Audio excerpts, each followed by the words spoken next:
Welcome to the Ward 4 debate. My name is Phil Westling, and I'm your nominal host.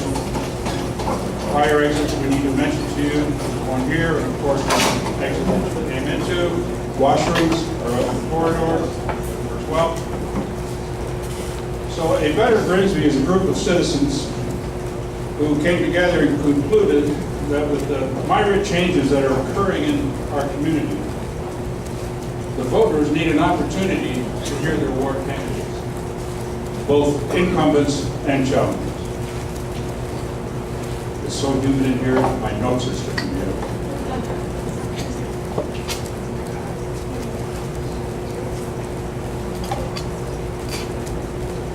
And this is what we've invited you to. As a group, we do not endorse anyone. Our role is strictly one of providing an opportunity to hear all views so that you, the voter, can make an informed decision about who would best represent your interests as representative of your views at council. We've provided a sign-in sheet, which is an optional, and which we would use to forward any information to you should you so wish. Each candidate has been sent the rules of procedure, which we have posted. The order of speaking has been drawn by lot, and closing remarks will be in reverse. In tonight's case, David Sharp will speak first, Dorothy Bothwell will speak second, and reverse in closing remarks. Written questions will be taken from the floor and vetted by our panel. There are pads and pencils around the room available to you, and I or Bud will collect your questions. Simply raise your hands with a piece of paper and we will collect them. The intent is not to censor your questions, but to avoid repeat of the same question. And we also ask that you treat all candidates with respect and that you maintain decorum at all times. And I would also ask that you hold your applause until the completion of closing remarks. Our moderator tonight is Ms. Debbie Zimmerman, former town councilor, former regional councilor, and former regional chair. Our panelists are Henry Dortmans and Delight DeVoe. Our timekeeper is Rob Hatton. And with that, I turn the mic over to Debbie.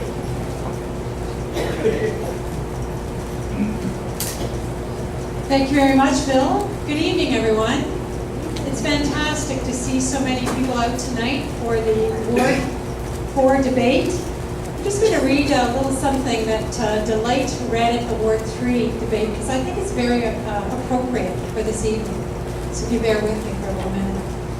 I believe that democracy is built through other open societies that share information. That when we share information, we become more knowledgeable and aware of the issues and the facts. That is when there is debate and we can find solutions together. And I think that's a great way to take a look at this debate tonight. So thank you very much. So tonight is not about getting angry with each other as candidates. We only have two, so that's not going to be too difficult. It is more about having that open dialogue and listening to both sides of the issues. So I think as Phil has laid out tonight, we're going to have an opportunity to ask questions of each of the candidates. So I hope the tone of this meeting remains very positive, as it did in Ward 3, and we'll continue that tonight. So the rules of the debate have been shared with each of the candidates earlier. The candidates have agreed on an order, and Dave is going to begin in a minute. That is the opening comments, and then the reverse order, as people have mentioned, will be the closing comments. We're going to rotate the order back and forth with the questions as well, so that each candidate has an opportunity to answer the questions. But if we have questions from the audience that are specifically addressed to each candidate, we will start with that person and then give the other candidate an opportunity to express their opinions too. As I said, with two individuals, it will probably go a little quicker this evening. So, thank you again for coming. And we look forward to having an opportunity as well at the end. If you'd like to stay and meet the candidates, we welcome you to stay and enjoy time with each one of the candidates. So let's start our debate by introducing the candidates here tonight. Dorothy Bothwell. Dorothy, welcome. And Dave Sharp. Dave. We're now going to give each one of the candidates 2 minutes to make their opening remarks. Rob is the timekeeper. So Rob, do you want to just, there you go. Rob's got the numbers. When you see those numbers, you know it's time to wrap up. You have 30 seconds left, and then 15 seconds, then the bell's going to ring. So each time, I hope we don't need to interrupt you, but that you'll follow along as you can. Otherwise, I'll walk over, then you'll know your time is actually up. Okay, so the microphone, we have some new microphones, and apparently they may or may not work, so they're a little testy. Testing. Yeah, Dave, you're going to test that for us. So we're going to begin with Dave. Two questions were given to the candidates earlier, and we're going to ask them to address after we have our opening comments. So, Dave, are you ready to begin? I'm ready. Do you want to use this? Do you want to try your mic? No, I'd actually like to work my opening statement without the mic. Can everybody hear me? No. Can you hear me now? Okay, first of all, I want to thank everyone for coming tonight and participating in this debate. I'm happy to answer your questions here, and I'm happy to stick around and talk afterwards. Many of you already know me, but for those who don't, my name is Dave Sharp. I'm your candidate for Alderman in Ward 4. I was born and raised in Grimsby. I'm the 4th generation to live here. My kids are the 5th. I became interested in local politics in 2014, and I started going to council meetings in 2016. I don't just attend the meetings. I read the reports, I write notes, I research what's discussed, so I know the issues very well. I have an in-depth understanding of how our council meetings function, and after more than 2 years of attending, I'm ready to take part in our council and our committees. In my professional life, I'm an engineering technologist, and I work in the community at NRB on the South Service Road. I work as an estimator, so I'm good with numbers. I work with budgets and tender specifications in my day-to-day life, so that's a skill that I'll bring to our town council.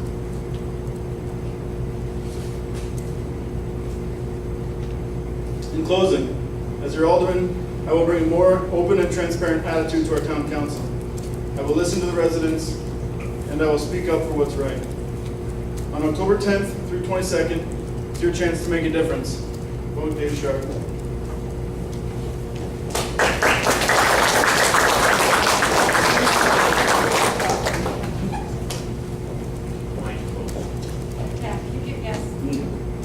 Thank you, everyone. Can you hear me?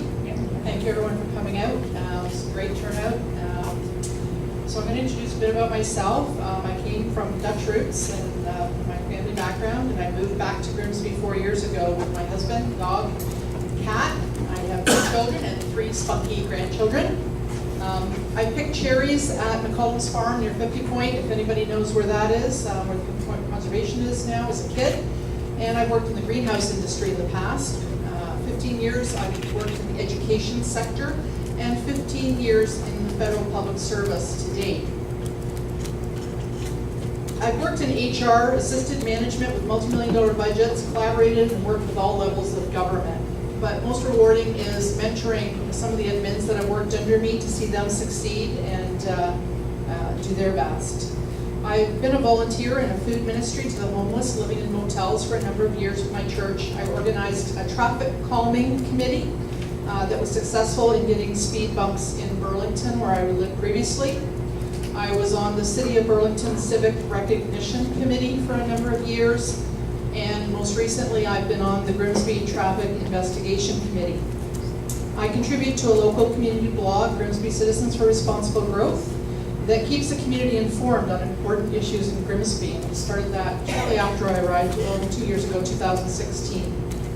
I've always had a desire to help others, and it seems that my skills and abilities are in the area of fact-finding, research, and persistence. So I get a lot of nicknames about that, persistence. When something doesn't seem right and needs to be fixed, I try to find a solution. and I don't give up easily. I brought forward quite a few suggestions to town staff and committees that have been accepted and adopted into reports, policies, and procedures as a result. I'm honored by the support I've received in my campaign and look forward to continuing doing what I do best if entrusted with your vote, listening and speaking up when actions and decisions don't appear to be in best interests of the community. Thank you.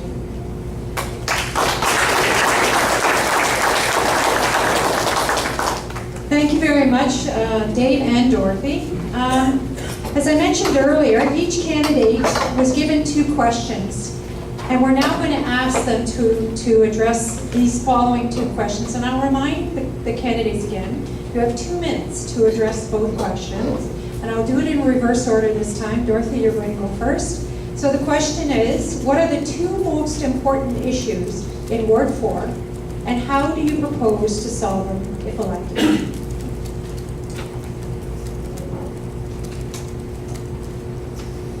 It's hard to narrow it down to 2 most important issues, because going door to door, I'm hearing that there's more discontent with some of the things that are going on. But what I've heard the community clearly sending a message that we don't need another road through the woodlot. It's not needed. As the most provincially and regionally significant woodlot on the Lake Ontario Plain in Niagara, we need to protect this natural heritage feature and the greenbelt from unneeded infrastructure that is framed to support the GO Train secondary plan intensification if it even gets the capital funding for 2021. I'm closely following the progress of the 2 EAs for the Casablanca and Livingston extension that are being undertaken currently by the region. And I will be researching, evaluating, and responding to the recommendations with the concerns of my community top of mind when those come forward. There's actually a meeting on September 27th this week that I'll be attending to find out more what they're bringing forward. Traffic and over-intensification, that's a big one.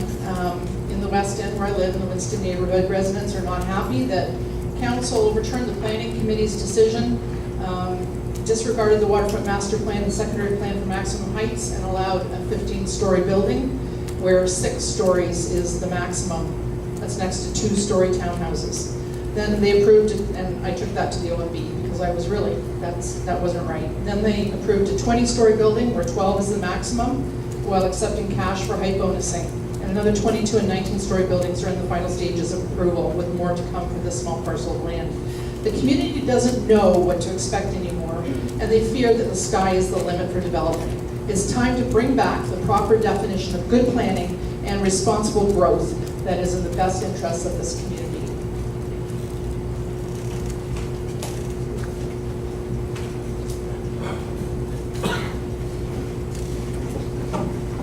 Go ahead. Okay.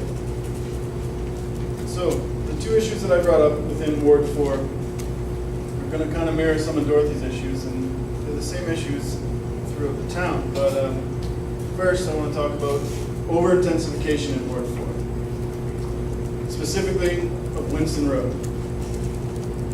Our town has completely lost control of the residential intensification in our West End and throughout our whole town. Buildings have been approved at more than double the allowed heights in our official plan. They say that it's the province who's forcing high density, but these projects are not forced. They're approved by our past town council long before they can be forced. Even when residents take them to the Ontario Municipal Board, our past town council has sided with developers to uphold the increased heights. We need a council who represents us, not the developers. And that's what I'd like to do as your alderman from Ward 4. The other issue I want to talk about is the Livingston extension, or the Save the Woodlot campaign. There's no debate that most of our residents want to save the woodlot. That's been shown loud and clear during the last election and during the Save the Woodlot campaign. So, the woodlot is protected by the same provincial plans that our council says forces us to build higher and higher over on the other side of the highway. Yet they're perfectly willing to fight those provincial plans in favor of development, but they won't say no to stop and control development. Our past council has lobbied to have all the land west of Casablanca removed from the Greenbelt plan. But the province upheld the Greenbelt plan for the next 10 years. And still, our past council is considering an estimated $8.5 million road through the woodlot. The region gave us a chance to remove that extension. And but we told them to continue. As your representative, I will listen to the residents. Thank you. This is the second question that you were given, and we'll do this in reverse order. So Dave, you get to go again. What are the two most important issues in the town of Grimsby? Okay, again, these are two of many issues in the town of Grimsby. The first issue I want to talk about is transparency and accountability. I don't want to dwell on this for too long, but our council needs to be completely open and transparent. This is a new age. There's no more room for the old boys club. Closed-door decision-making is a way of the past. Information is readily available now, and we expect it. I can adapt to that. I can be a new voice on town council that gives the information to the public. I've been door to door, and many residents want complete change in our town council. As your alderman, I will work to regain your trust by supporting a full review of our hydro corporations, including the biodigester. I will host regular ward meetings to hear resident concerns. I will support broadcasting all council meetings on YouTube, so even if you can't make it, you can watch later and follow up on what you've missed. The other issue I want to talk about is local transit. This has been a huge issue, or a hot topic, at least in Grimsby.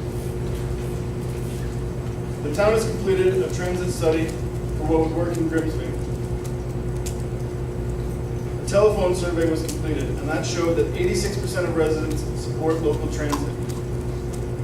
But that number drops to 25% of residents who are willing to pay more than $50 per year tax increase. It drops again to 7% for residents who are willing to pay more than $75 per year. The town of Lincoln is operating a pilot program that they call U-Link. I would support a similar pilot program in Grimsby, but I would call it Gateway Transit. I would also support an Uber model door-to-door transit system where the rider pays fare and the municipality subsidizes part of the Uber fare.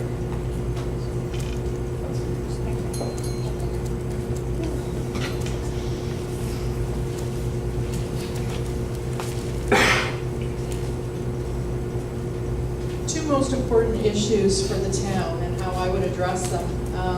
I'm hearing that we need value for our taxes. Not everyone is seeing that they're getting that value. We're seeing expenditures on capital projects like the $10 million biodigester being funded by a $4.5 million loan guaranteed by the town, and $5.5 million or more is being taken care of by the companies interconnected under the town. That's still taxpayers. It's years behind schedule, not operating at its full capacity and not generating any revenue. Council will not be transparent and show the books of the town-owned hydro companies. Why not? Other municipalities with similar hydro structures disclose their full reports online, and I'm going to look at getting a peer legal review to find out what the issue is there, why we can't. And Shafi Bacchus actually said that if the town told him he had to disclose and open the books, he would. He's the chair of Grimsby Energy here. So I think we need to get that transparency as Dave has stated as well, not just on this, but on a lot of the items in the books. The two turbines on the town hall, the cogen, it hasn't properly worked since it was installed. It's currently broken, and we only used it 1 month last winter to chill the outdoor ice rink. More dollars are committed in the budget to try to keep it limping along. Why? It's time to admit that this was not a good investment. Mothball it and salvage what we can to reimburse taxpayers and offset other capital expenditures. We need a workable transit system, like Dave says as well. Being on the Transit Investigation Committee, that was what I advocated for as well. And I said we need to start with something small. We need to do baby steps before we get into. We don't want to get into big capital expenditures right off the bat, like similar to U-Link in our neighbors Lincoln. we're behind the eight ball on that. We got to get moving. We have to demand responsive connections, demand Uber as well, like you suggested, is another option to provide another source of reliable mobility for all citizens. We need to ensure that any links to the regional intermunicipal transit works for us, and that any costs taken into consideration our current tax contributions to the region for intermunicipal transit, because we're paying $230,000 a year now for intermunicipal transit for Welland, Niagara Falls, and St. Catharines, which we're not benefiting from, and they want another $50,000. Sorry. So complete communities are well balanced, sensitive to the existing general fabric, and responsible. We need to maintain. Thank you.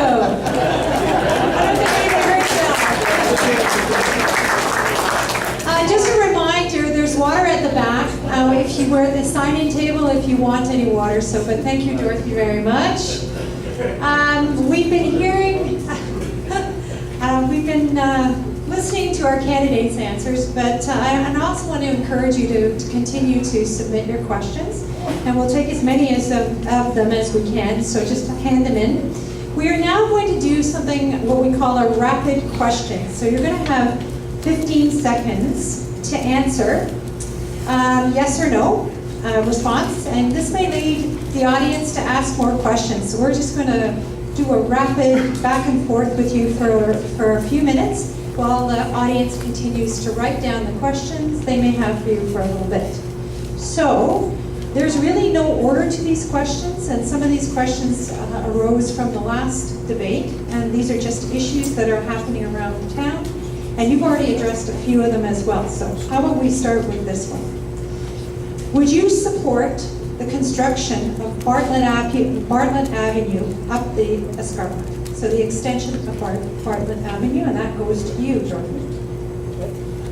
Yes. Okay? We have to get the trucks off the ground. So Dave, the same question. So the question is, would you support the construction of the Bartlett Avenue extension up to the escarpment? Yes, I would. Okay, so we'll move on. Would you support, Dorothy, or Dave, I'm going to go back and forth to you, so we'll go back and forth. Would you support the reduction in the number of municipal representatives in Grimsby? Dave? Can I answer in more than yes? You got 15 seconds, yes or no? I would say no. Okay, Dorothy? Would you support a reduction in the number of municipal representatives? No, it's not a workable solution. Okay. If elected, and this will go to you, Dorothy, will you honor the town's official plan and not allow higher and more dense construction through the bonusing provisions of the official plan? Yes or no? I can't answer that because I know the Section 37 bonusing is out, and bonusing has nothing to do with height and density. Okay, Dave? Sure. If elected, will you honor the town's official plan and not allow higher and more dense construction through the bonusing provision of the official plan? Yes, I will not allow more. It's the bonusing. Okay, so your answer is yes. Thank you. Okay. It's a tough question to answer. Yes, it is. Okay, so we'll move on. Not allow it. If elected, this goes to you, Dave, disclosing where the $9 million in proceeds from the sale of the Niagara Regional Broadband Network went. I've been trying to figure out where the $9 million comes So yeah, that's a yes. Yes, I will disclose that. Dorothy? Yeah, there's a little line in the budget that says 6 point something after taxes, which they say is the line, but it doesn't tell you what they use it for. Okay. If elected, and this goes to you, Dorothy, full public disclosure, including posting of minutes of meetings of all hydro and biodigester companies past and future. Yes. Dave? Yes. To move along, we're trying to do a few more questions and then we'll get to the questions from the audience. If elected, would you support implementing term limits on council, boards, and committees to 3 consecutive terms? So that goes to you, Dave. Yes. Dorothy? Yes. I'd like a chance to follow up on that. And You've got, I'm sure you can get, you've got 5 seconds. you got 10. You got 10. You got 10 seconds. So what if you run in 3 terms? maybe I'll run for mayor. Can I do that? Yes. Certainly. According to Rob, we can do that. Okay. Let's go back to one question here. If elected, would you post the status of all major projects on the town's website in a timely manner? And that was you, Dorothy? Certainly. Dave? Okay. And we'll go for one more. This is going to be a broader question I'm sure is going to be asked quite often, which should the privately owned biodigester be charged property taxes? Dorothy? Yes. Dave? Yes. Okay. So just as we get the questions, because I think we've had enough of this rapid fire questions, I have a special question for you that I thought you might be able to answer. And this is very timely because this was recently announced. The province of Ontario has signaled its intent to reduce the number of municipalities in Niagara and across the province. Would you support amalgamating Grimsby with Lincoln and West Lincoln? Dave? Absolutely not. Dorothy?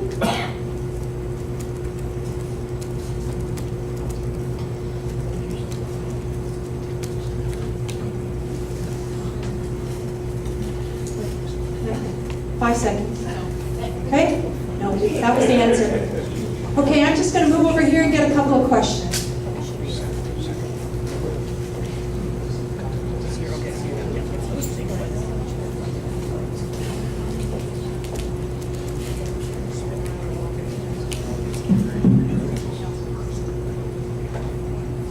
So you have to apologize for Dory's because it's writing. Okay. This is on property tax, and Dorothy, you'll go first on this one.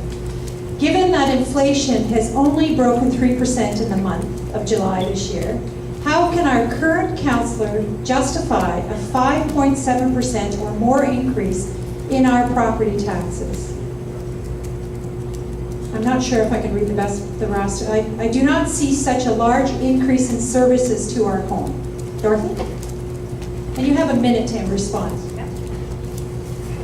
As far as I understand, the 2018 budget is 4.35%, and last year was a 6% tax increase.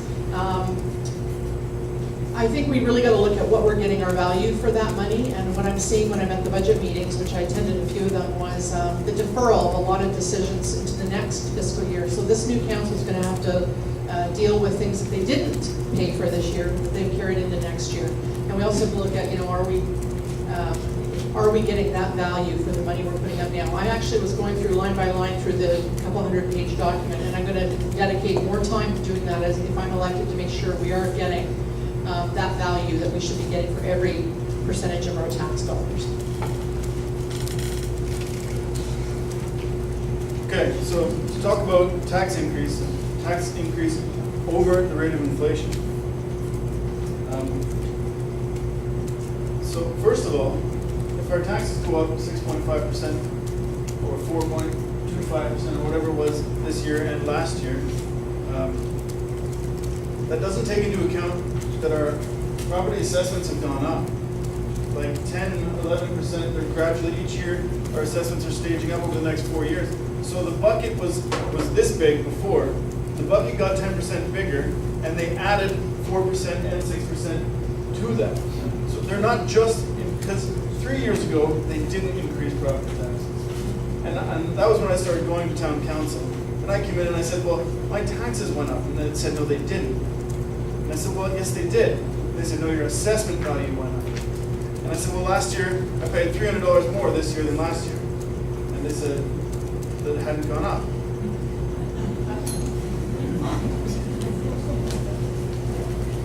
I should explain that the panel over here is taking your questions and grouping them into topics so that, do you understand, we may not ask your specific questions, but we will take each question as a topic and put them together. So I do have a question that was left over from the Ward 3 debate, and we've been asked to submit that tonight. So again, you have 1 minute to answer each of you to get to answer this question, and Dave, he'll take this one first, okay? The town's audited financial statements for the year ending December 31st, 2017 have not yet been released.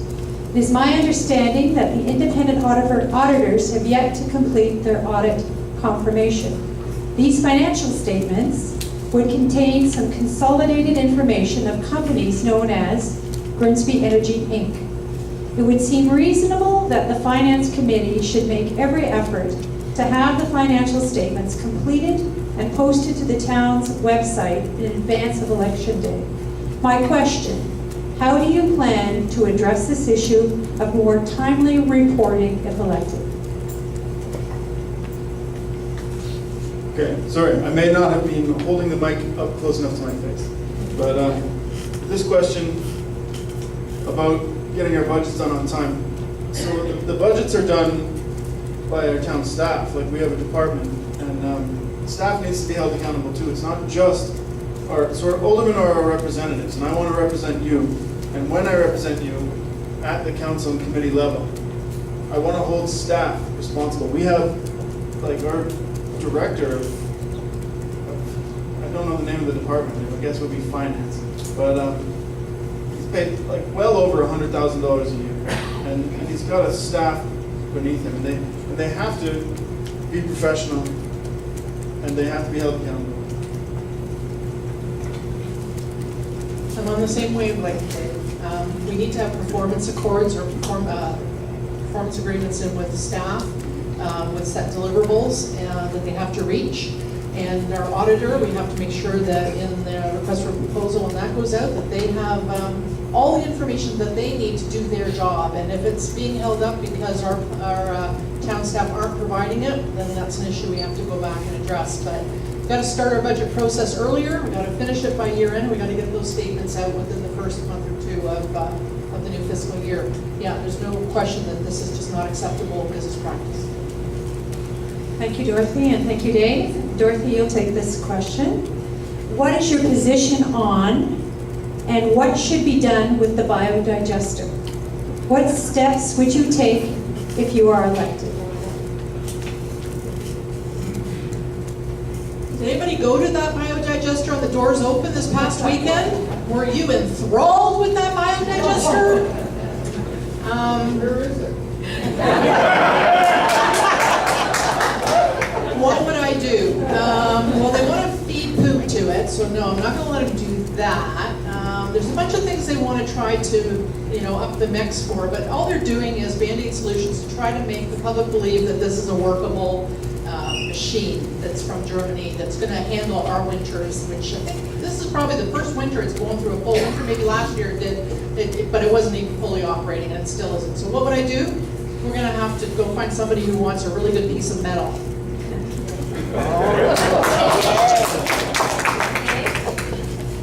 Okay, so as far as the biodigester goes, the first thing that I would do is that I want to open the books. We need 5 members of council to vote to bring these finances to council. Council's a public meeting. It's all recorded. And then beyond that, the biodigester. If it's worth keeping, once we open the books, then I say we keep it. And if it's not worth keeping, then I say we cut our losses. We stop wasting money. But until we get the information, how can that person answer that question? Resident, councillor, board member, we need the info. Thank you, Dave. Dave, you're going to take this next question. Many candidates say they want more openness and transparency. Do you agree with this, and how would you achieve this goal?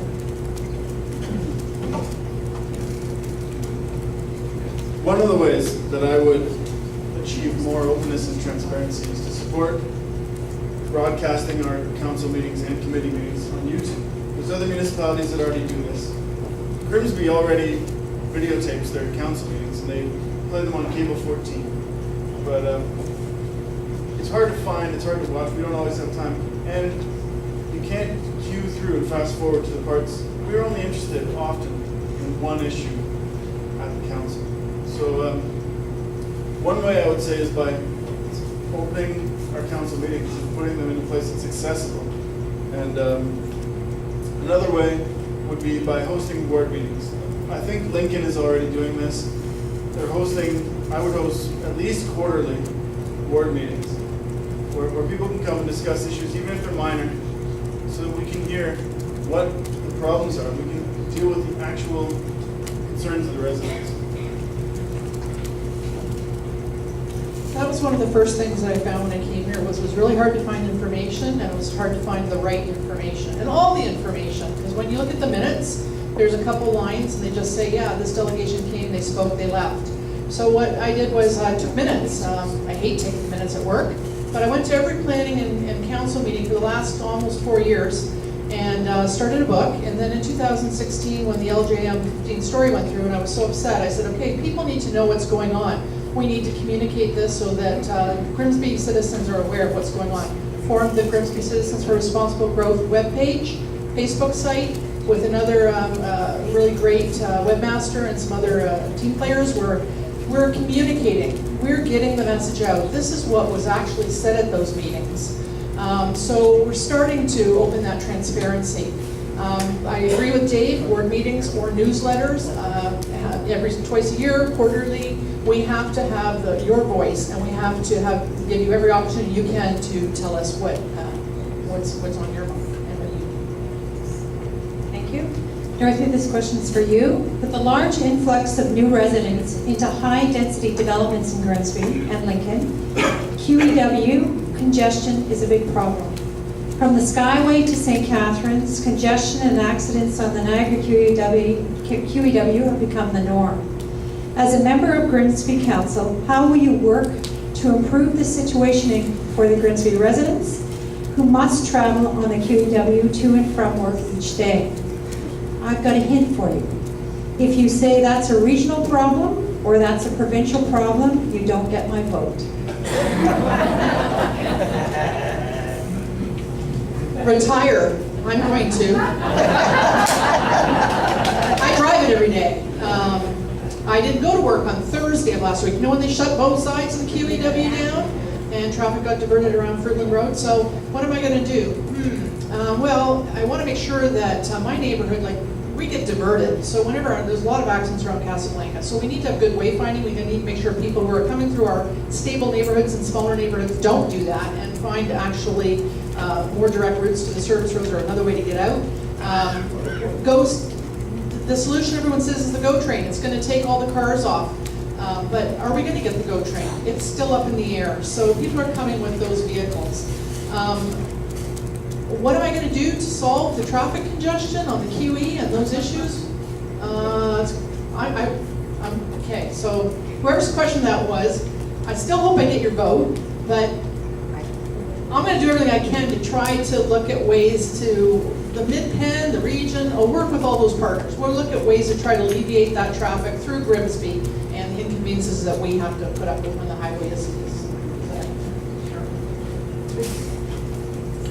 Okay, so first of all, the issue, as I see it, is, and maybe if I heard the question correctly, when there's an accident on the QEW, traffic gets crazy in Grimsby. And I live out on Highway 8, in the west end, and the road is it's stopped, and the service roads too.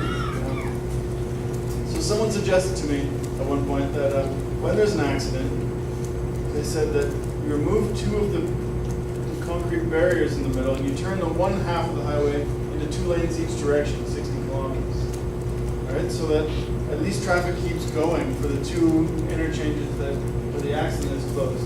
And I would support, I guess, petitioning the province for a solution like that would keep traffic off our roads during that time, or could keep. That's all. Thank you very much. The next question. The waterfront, and this is for you, Dave. The waterfront is a priceless asset for Grimsby. How do you plan to protect and develop large swaths of waterfront area for public use?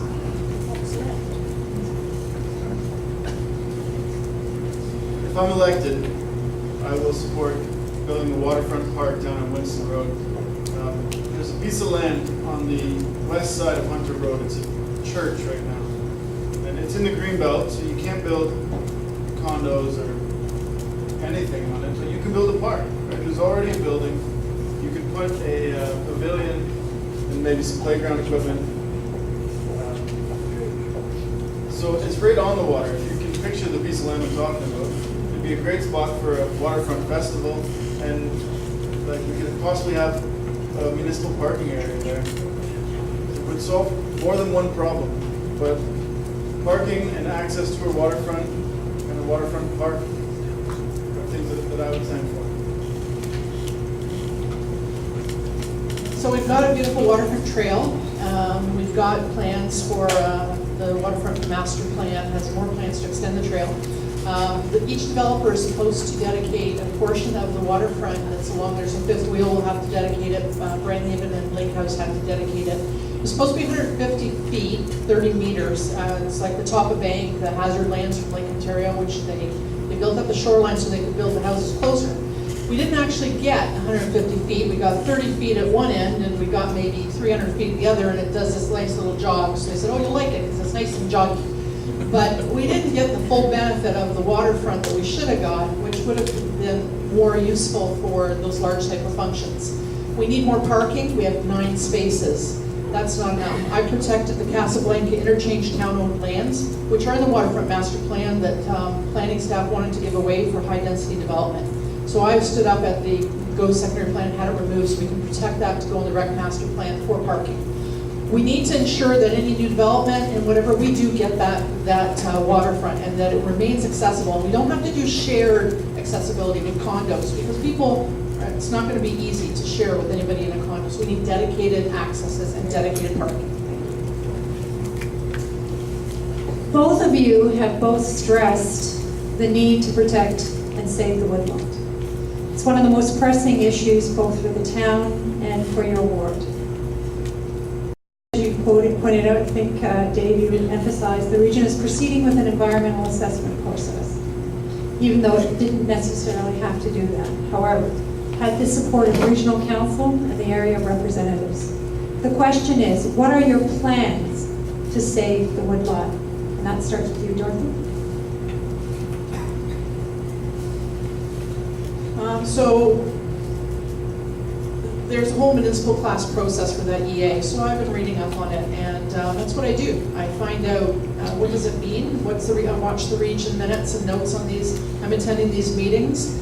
I will be analyzing what comes back from the consultant for the environmental assessment, and I'll be looking at how that, what options we have to, if it comes up with the road is a good thing. No, we have to protect the woodlot, because if you put a road through it, Bruce McKenzie was a really strong advocate for that, you destroy the whole structure of that significant natural heritage feature. You just put it through and it breaks it up in half. It's totally destroyed. So you can't just put infrastructure, because infrastructure brings development. I'll be working with the legal options and availabilities through this process. I'll be watching it closely to find out what we can do to make sure that our community voice is heard and this doesn't happen if that's their intention to go through. Okay, so when I first started coming to town council, when I first got interested in the things going on in town council, it was the last election, and the things that were going on were Wild Chester and Save the Woodlot. Everybody was talking about it. That's what brought me to my first meeting. But after I went, and like I said, I read the reports, I write notes, I come home, I do research, and I read the Places to Grow Act. And within that is the Greenbelt Plan. The Greenbelt Plan was upheld on that land west of Casablanca. That land is considered specialty cropland. You're not allowed to develop in there. There's a clause that says you can cross specialty cropland, but only if you can demonstrate that there's no reasonable alternative. And so the key word there is demonstrate. So the region, with the town's blessing, is currently trying to demonstrate that there is no reasonable alternative to paving a road through the woodlot. And I think there are reasonable alternatives. I think that Highway 8, I think service road. I think that those are reasonable alternatives. I don't think we need 6 lanes, but I think that we have other solutions. Don't build high density, and we won't need so many roads.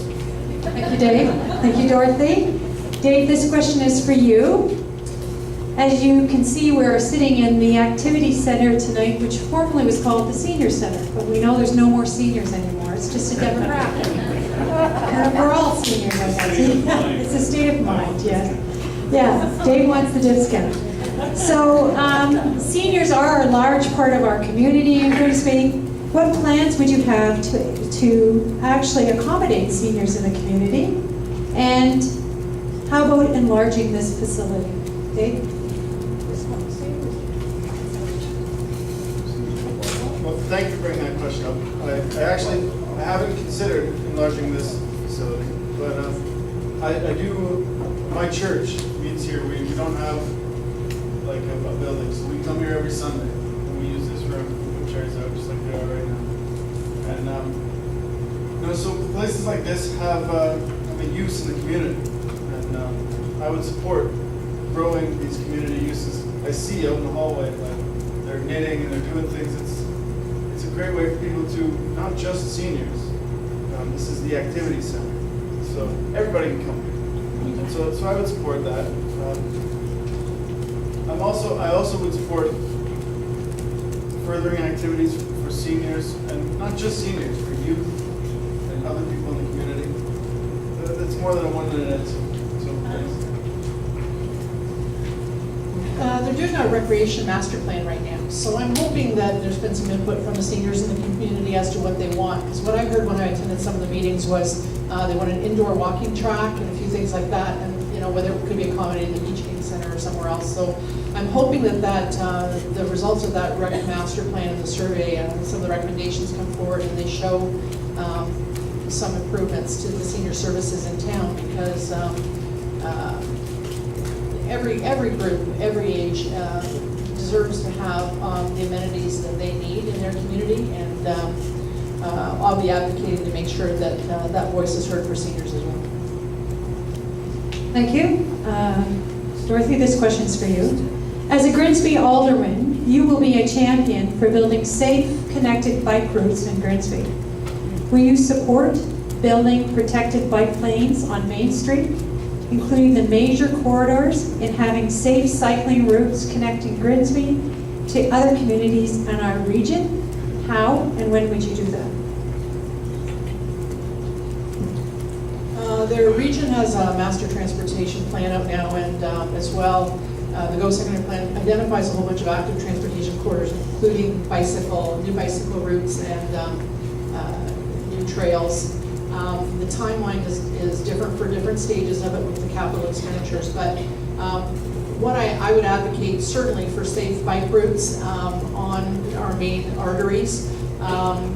The problem with some of the streets that we have is the right-of-way and the region's requirements for right-of-way and whether it can be accommodated without expropriating people's property, et cetera. So I think we have to look at how we can do that in the most safe manner, and that came up with the Go Secondary Plan as well, is how we can make Casablanca a safe north-south route for people. So I certainly would advocate for finding the best, safest routes and how we can best build them to protect our cyclists. My husband used to bike a lot to work too, and a couple times he got clipped by quite a few cars, so I understand the importance. And somebody mentioned the rail trail. There's a hydro right-of-way corridor, so there's a lot of options that we need to look at, and yeah.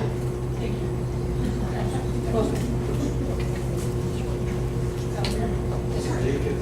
I know, she was handing back to me, that's fine. Okay, so when it comes to biking in Grimsby, I work in Grimsby, and I live out behind Slusser Motors, or the Hyundai dealership, and I ride my bike to work in the summer. And, so I come along Highway 8, and there's no bike lanes there, and the gravel shoulders. Okay, so I ride on the sidewalk, but it's early in the morning, nobody's around. And then I come down to Casablanca, there's no bike lanes. So again, back to the sidewalk, but I want to get to Livingston, where they do have bike lanes. I come to Kerman Avenue, and then I come down Kerman, no bike lanes, but not as busy a road. Then I get to the service road. It's a death trap, like big ditches, and everybody's doing 70. And, So I would support bike lanes to get from one side of town to the other. But I also would support only bike lanes on the major corridors. So I'm like, you don't need them on every road. And but we do need a way to get across town. Thank you, Dave. Dave, I'm going to give you this question. The hospital corridor secondary plan will increase intensification in an area that is dominated by low-density commercial, allowing 4-story condos, for example, the James Wilson Road Nellis House, where developers are looking to make a higher density residential unit out of this historical building than what the current official plan allows. Do you support increased heights and density in the hospital corridor area? And please explain why either way. Okay, this is something that I'm very familiar with.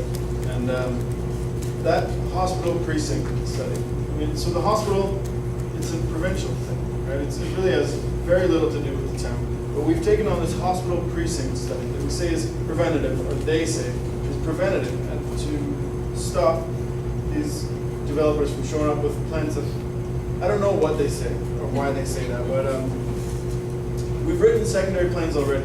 We wrote a Winston Road neighborhood secondary plan, and it's full of holes. We can't stop developers. They show up, and the town says there's nothing we can do.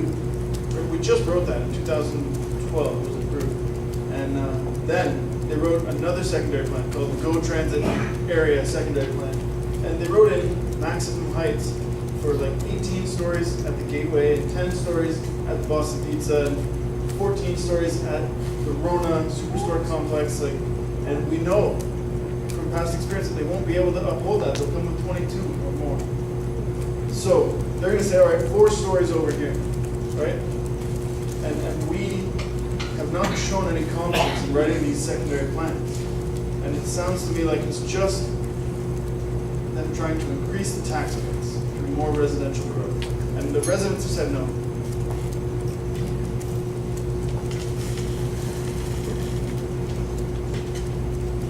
Yes, we've had experience with secondary plans. There's always a word in there that says, you know, shall doesn't really mean anything. The developers are driving this because they're sitting back waiting for the secondary plan, so they don't have to pay for official plan amendments that they might get turned down and have to go to LPAC. They're waiting for the town to put out on a silver platter a new secondary plan that gives them that increased heights and densities that aren't already there. The official plan, people in that community have spoken at meetings and said, we're happy, we might like a few more amenities, we don't need additional density in here. And I am very afraid, and I will be watching very closely because that's what I did with the secondary plan with the Go one too. No. We have to protect the heritage and the stable neighborhood by the hospital corridor. And we need the community to stay together to make sure that this consultant's report, when it comes forward, is people speak up loud and clear with what they want. And that's what I'm going to advocate for, is what the community wants for that corridor. Thank you. Dorothy, this question is for you. If you could change one bylaw, what would it be and why?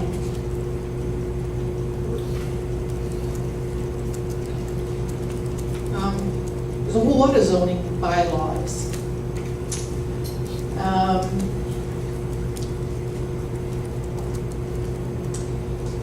If I could change one. Height's not a bylaw, density's not a bylaw. Those are ones I would have liked to tackle. Although they're in there, there's maximums and stuff in there. So I think I'd like to somehow make those maximums, not give the free will for the bonusing, which is where a developer can give cash in exchange for additional height.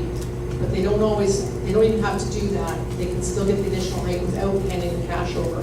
So that's the difference with section 37. So I think I'd like to say that section 37, bonusing, that doesn't apply, but also the developer could not get increased height of what is set in the official plan or the zoning bylaw.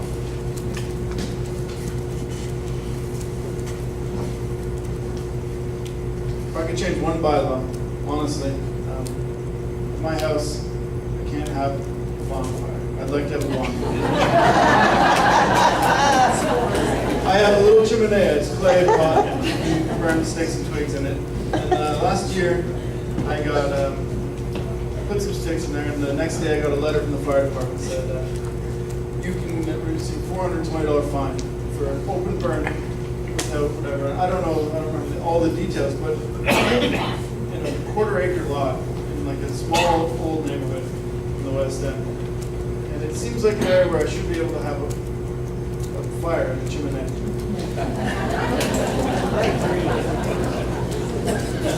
I remember when I was a counselor, we had a ballot, there was an old bylaw on the books that said you couldn't ring your cowbell after 7 o'clock. We got that changed. I just remember, so that's the tough question, just to remember those things. This question goes to you, Dave. Other than official town notices prescribed by bylaw, what other ways, and you kind of talked about it already, what other ways would you reach out to residents to get their opinion and get them involved? Okay, so there's a couple ways. I'm 34 years old. I'm kind of the oldest millennial in my generation, but social media, people. So Grimsby's average age, according to the census in 2016, is 43 years old. And there's a lot of people that live in this town that use social media, and I think that would be an effective way. There might be other ways, like having these public meetings. Maybe a sign, like one of those black with all the letters in it. Come to the thing and look at whatever. But I find that it's almost the opposite. So that it's like they only send out the letters to the neighbors that they need to send them to. Like if you're 1 meter further away from the property, then you don't get notified. This Livingston Casablanca extension thing. I got told through just a friend that they're hosting a public meeting on the 27th up at Southwood Park. Right? They only notified half the residents on Livingston or on Casablanca, the ones that will be losing part of their front yard, expropriated, and the other half just don't even know.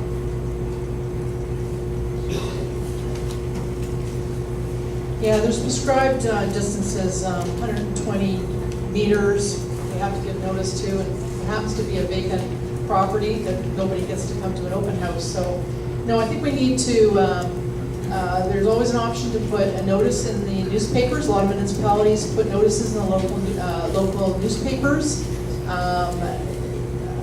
posting them in local community centers and other areas like this. I agree totally with Dave. We've got to get in with new technology to meet the needs of people that are social media that find that a useful tool. Web podcasting, however we can do that. So there's a lot of ways. And again, the town hall meetings or the ward meetings that you have regularly, get people together that just like a traditional way of face-to-face, meet us and tell us what you want, what's going on. We need to have regular updates. We need to regularly tell you what's going on and where we're at with things so that, we've got to have a whole lot better communication. Thank you very much. And Dorothy, this is questions for you, and I encourage you as we're going through questions, if you think of a question, just raise your hand and someone will come by and take your question from you. So Dorothy, this is for you. Would you support a town park on the football field when Grimsby High School is closed?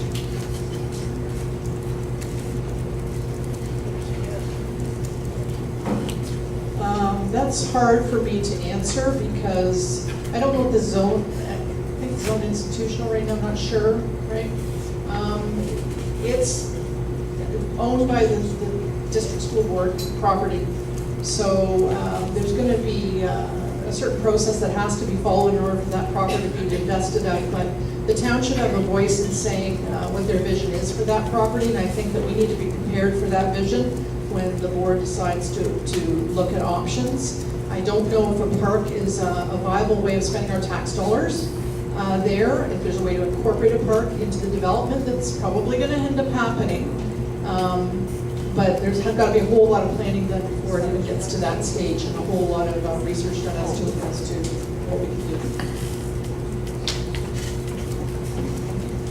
Okay, so when they closed the high school, when they decided to close the high school, I was very involved in that. And so I know a little about the zoning there, and it is institutional because it's a school.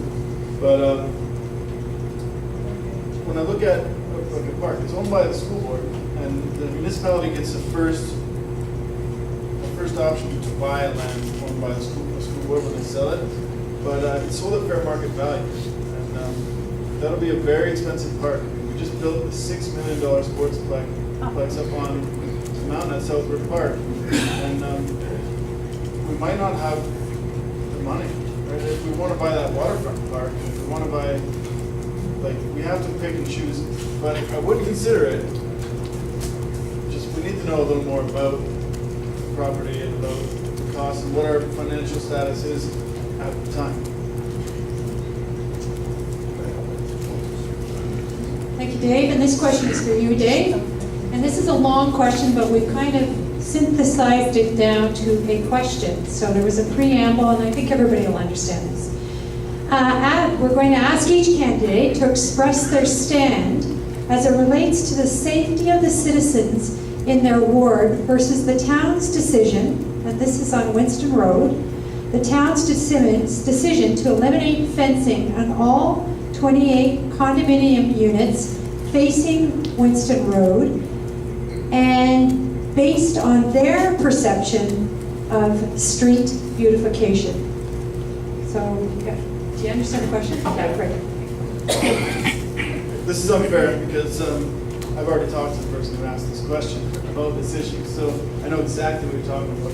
We're talking about on the townhouses on Winston Road. Most of them, Bravo and 7 and 8 Lakeland, they all have those wrought iron fences on the front yards that face. And then when it gets to just past Oaks Road, they're new, and then they don't have fences there yet. They were actually excluded from an allowable use, or they're not allowed in the zoning bylaw. And so the reason I understand why this is not allowed is because the town intends for those to be their front yards. Right? Although their driveway is on the back, and although their front doors are typically where their driveway is, but functionally, these people's yards there are their backyards. And the reason why the municipality has made bylaws like these is because as they push for more and more density, they push more and more townhouses into a smaller and smaller lot. They have to back them out onto the road, and they don't have room. And really what they should have done when they planned that is that you should have entered into like the townhouses on Livingston, where you drive in and there's a roadway, right? And then the front yards are at the driveway and they're facing the road. And then their backyards are actually behind their house. And so it's not fair for the town in their mistake while pushing for 8 more townhouses on that piece of property. Has forced this, and I would support putting a fence similar to the fence at 7 and 8 Lakeland and Bravo. That's the first I've heard of this one, but what comes to mind is it can be done. Wrought iron fencing should be done. It might have to go, it's condominium, so depending on where the lot lines are and what the condominium agreement is that's in place for that development. Sorry? Yeah, it depends who's, what the condominium agreement was and when the site plan went through. So I'd go back and look at that, and then there's always an option for the condominium board or the tenants of the property to bring forward to the Committee of Adjustment a zoning amendment to try to have a site-specific exception to have the fences put in on Winston, as long as they're compatible with the rest of the neighborhood. It should be, you know, it should be something that should be considered by the Committee of Adjustment if it's on the site plan, if it's not permitted. Thank you. And this is the last 3 questions, I think. And then we're going to have concluding remarks from the candidates. Dorothy? Oh, you're going to do the photo? Okay. Dorothy, this is for you. So this is...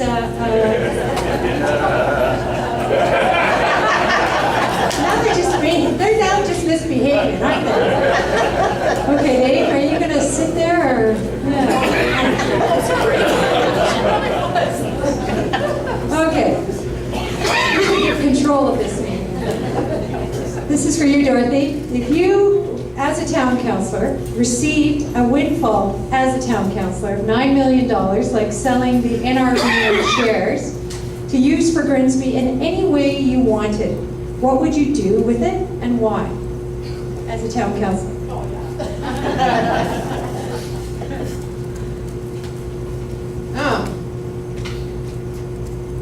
So I think I'd tuck it away to nice safe place as an investment, and then I'd make sure that we've consulted with the community to find out what our priorities are for the future.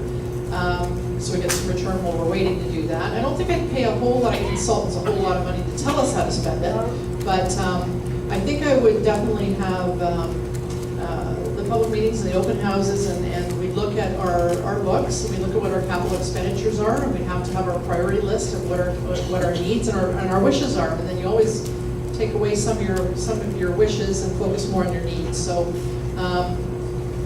we've got to reduce the tax, the residential tax base. So however we can do that, we would look at what investments or what capital investments we need to put out that we can't cover through other funding sources, and would this be a way to help pay for something that our community desperately needs.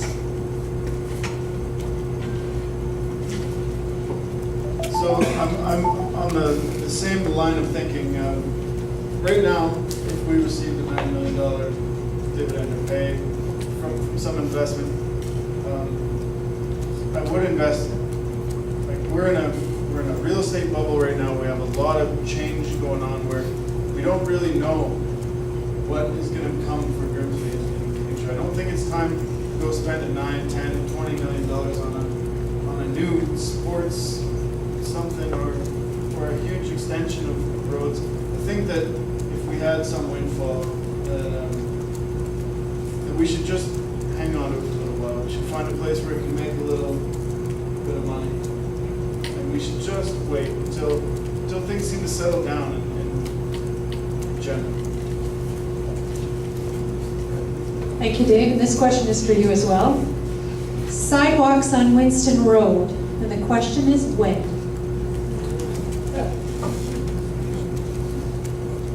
There's another question that I've already heard of.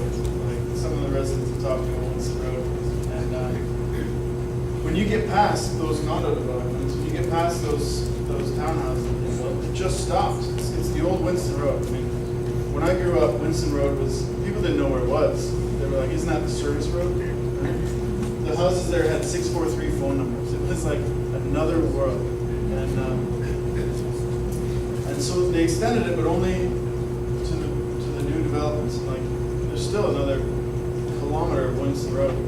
It's just old school back country road. It's got speed bumps. But so I would support sidewalks there, and when, very well. So it's a rural road, and it's a wonderful, nice little road past the D&D and the rifle range. We're shooting on a Saturday. The speed humps, we needed them, which is good. The story is the waterfront trail is supposed to go to Kelson. The timing of when that's going to happen and the waterfront trail paved section is going to go through is in the plan, but we'll have to see how quickly they want to expedite that. We have to make it safe for that neighborhood. It's not safe now. And more people are moving into the neighborhood that want to walk down to 50 Point, that want to walk down that street, and it's not safe.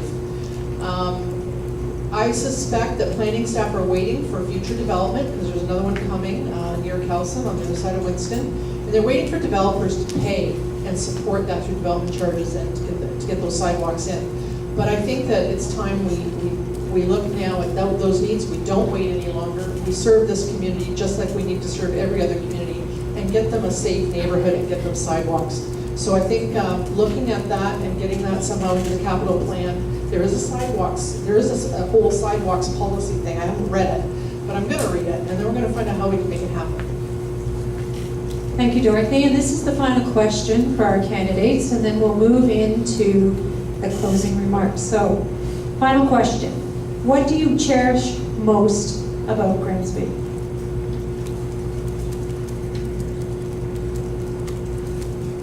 The heart of this community. Although 50 Road isn't really Grimsby, a lot of people from the Grimsby area took my family in when we came. My youngest sister in 1970 had a heart double lung transplant. She was born with a blue baby and ended up with a heart double lung transplant. But the whole community rallied around us and supported. We had 5 kids, mom and dad, and brought food and helped us out. And for a little time, we were in the motel, actually, the Through Motel. So this community just rallied around to welcome us and us young kids. And I'll never forget that growing up here and coming back. That's why I came back. The beauty of the escarpment and the lake, it's just so, it's just, you don't get another place in the world like this. This is just phenomenal, and the people are what make it even more special. And I want to just, I don't know how else to say it, it just gives me shivers just thinking about just what we have here and the bounty we have.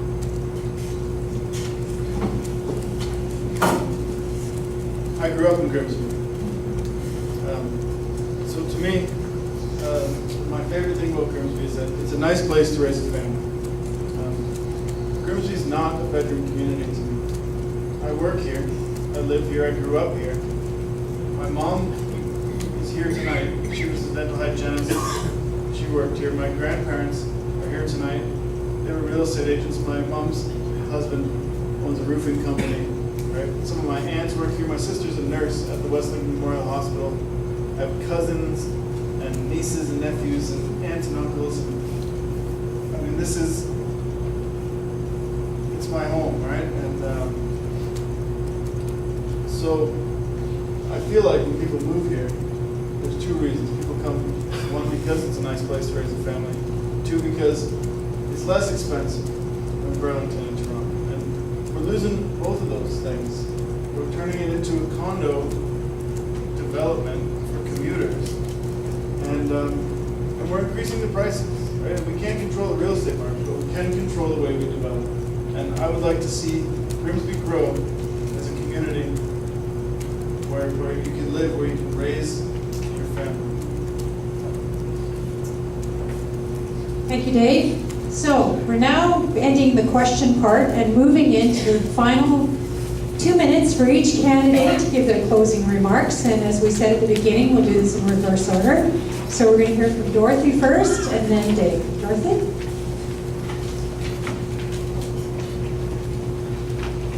It's just a great opportunity here to be able to speak with the people that are in my ward and in my community that I'm looking forward to helping in this next term of council, if you choose to entrust me with your vote. When we moved here, I felt it was important to participate in decisions made in my neighborhood, so I served on the condo board and I also attended many council and town planning meetings. I felt that many decisions were being made without a fulsome review and very little input from the community, so I got more involved.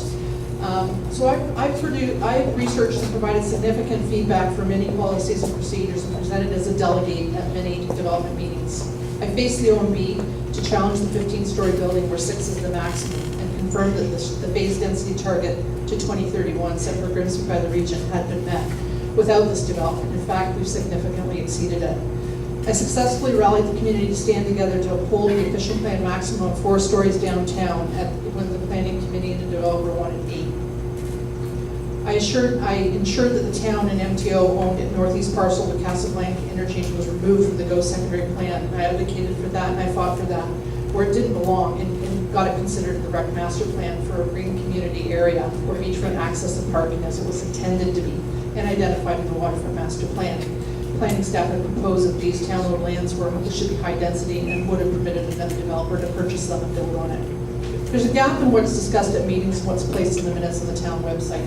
So that's where I feel communication is extremely important, and that's one of the first things I did was try to get this information out on the Grimsby Citizens for Responsible Growth. So if I'm elected, I'm going to continue doing what I'm doing now, and I've been doing for 4 years. It's just what I've done is stood up for what needs to be fixed, what we need to deal with. You're not going to see anything different. What you've seen from me, and you probably will find it in the newspapers, whatever, you hear what I've done, and you see me as a delegate. That's what I want to continue to do. I want to continue to make a difference in this community, and something, a difference is for the better of all of us together. Thank you.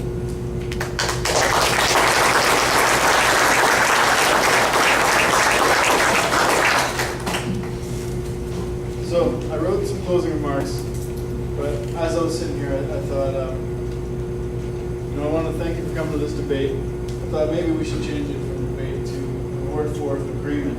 Because we're not fighting here about what's, like, we're the two of us. Dorothy and I both go to these town council meetings. Dorothy and I are both at the open houses. Right? I spent countless hours sitting in a chair next to or across from Dorothy. And then we spend even more afterwards talking about what's gone on. And,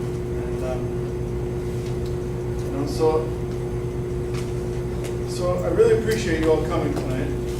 And I'm sorry that we both just answered the questions the same way.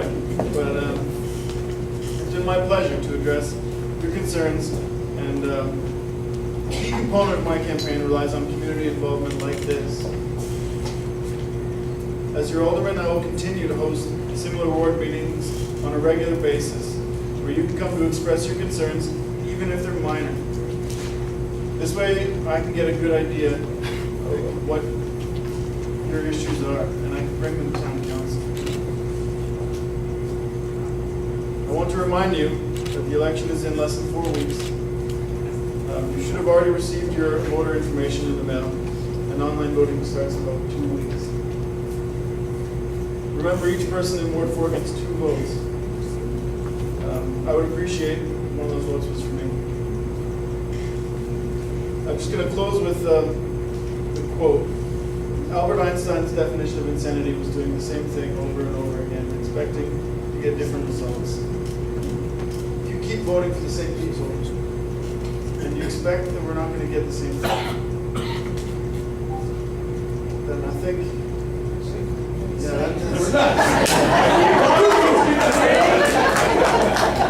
anyhow, with that, I'd like to thank you again. Pass it back to Deb.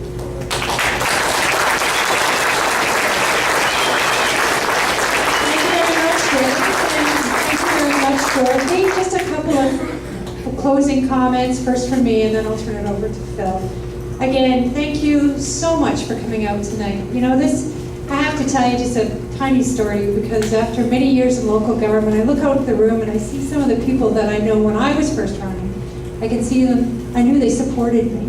But the same kind of tendency to try to invoke that concept of change was always tough, right? Especially when you're starting out. But again, having these meetings, and I hope you've enjoyed this debate, you've learned something from the debate. I think there's been good questions, thought-provoking, but interesting as well to get to meet your candidates. So first of all, thank the organizers. They've done fabulous. And of course, our panel sorting out the questions, and you, of course, as the citizens of Grimsby, for being here tonight. The next debate is going to be right back here on Thursday, September 27th, which is the Ward 2 debate. And then the Ward 1 debate is going to be back at the Grimsby Legion on Thursday, October the 4th. And for those of you who are here tonight, and if you'd like to attend the Mayor's debate and the Regional Councillors debate, that is taking place at the Christian Reformed Church on Wednesday, October the 3rd, beginning at 7 o'clock. And why is this important? This is important because of what is going on, not only at the region, but across the town of Grimsby. And I think what is going to be great about the debate on October the 3rd, we've invited Grant LaFleche from the St. Catharines Standard, who is an investigative reporter who's been doing a number of stories of what has been going on at the region of Niagara, and your regional councillor, and of course your mayor also acts as a regional councillor. So the importance of that meeting, and you're all welcome to attend. So again, thank you very much. And I know Delight had a wonderful quote at the end of the Ward 3 debate, so I thought I had to do the same. So this is my quote for the evening, for you. Elections belong to the people. It is their decision. If they decide to turn their back on the fire and burn their behinds, then they will just have to sit on their blisters. Abraham Lincoln. Thank you very much.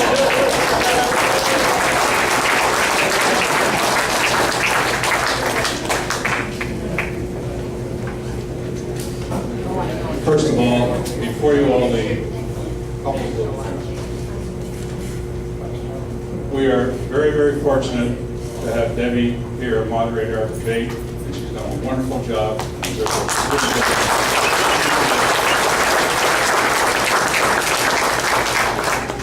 The next really important thing is, you would have noticed that there are 2 empty chairs here tonight. Both of those empty chairs are incumbents. And I want to be fair to all incumbents. Mr. DeFlavio did contact us and ask us if we could move the debate because he had a previous Planning and Development Committee meeting. We tried to make that work. We couldn't make that work. We expressed our regrets. He expressed his regrets. So there should be no reflection on Mr. DeFlavio for the fact that he's not here. To be fair, he's at his committee meeting. Ms. Mullins did not respond. So I can't respond to that. She was contacted a number of times and she did not choose to respond or to show up. So that is that. So that does conclude our debate, and we have hoped you gain some insight to what each candidate could bring to council, and we really hope that it helps you in making your decision. Should you have any comment on our format, we as organizers truly would appreciate your feedback. We are amateurs at this, so if we look like we're doing something that could be improved upon, please let us know. Feel the air conditioning. We only rent the room, we don't own it. I would also like to thank the members of the press from both our weekly papers are here, and we thank them for their interest and their coverage.